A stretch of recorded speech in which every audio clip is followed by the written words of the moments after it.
Kabla ya meli za wazungu kuonekana katika pwani ya Afrika Mashariki, Tanzania ilikuwa na historia ndefu, jamii zilizojiendesha na mifumo ya maisha iliyojaa utamaduni na maarifa.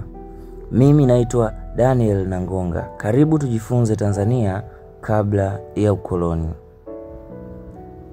Historia ya Tanzania inaanzia maelfu ya miaka iliyopita, maeneo ya Olduvai Gorge ama Oldupai mkoani Arusha yanaonyesha ushahidi wa mwanzo wa binadamu duniani.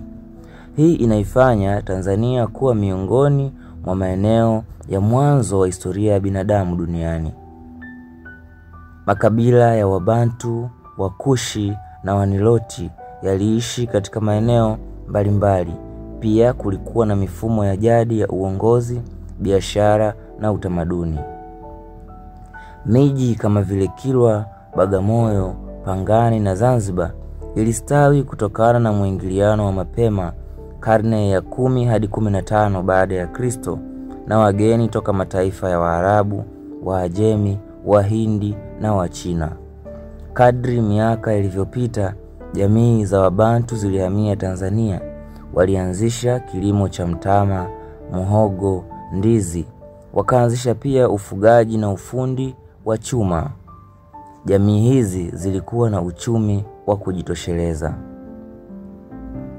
Kabla ya ujio wa wakoloni, hakukuwa na serikali ya kitaifa kama ilivyo leo, bali kulikuwa na mifumo ya jadi. Baadhi ya jamii ziliongozwa na machifu, zingine baraza la wazee.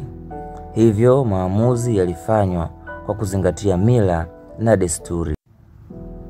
Watanzania wa kale walikuwa wabunifu, walitengeneza zana za mawe, silaha za chuma, vifaa vya kilimo na vyombo vya nyumbani.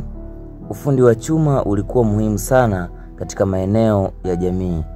Pia kulikuwa na biashara za ndani kati ya makabila iliyohusisha kubadilishana bidhaa kwa bidhaa, yani barter trade.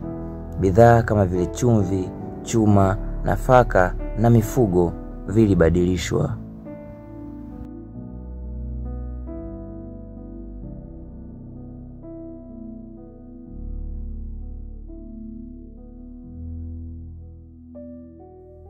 Pia kabla ya ujio wa koloni, jamii nyingi waliamini katika miungu, kila jamii ikiwa na imani tofauti. Dini hizo zilitumika katika kudumisha maadili na mshikamano miongoni mwa wanajamii. Elimu katika jamii za Tanzania kabla ya ukoloni zilitolewa kupitia familia na jamii. Watoto walifundishwa kazi, maadili, ujasiri na heshima. Ngoma, nyimbo, hadithi na methali zilikuwa sehemu ya elimu hiyo. Yapo mambo mengi yaliyofanywa na jamii mbalimbali za Tanzania kabla ya ukoloni. Asante kutazama video hii. Kama umeipenda, usisahau kulike na pia kushare kwa wengine. Pia waweza kusema kwenye sehemu ya comment ni jamii gani ya Tanzania ungependa tuijadili. Mimi ni Daniel Nangonga. Asante na kwaheri kwa sasa.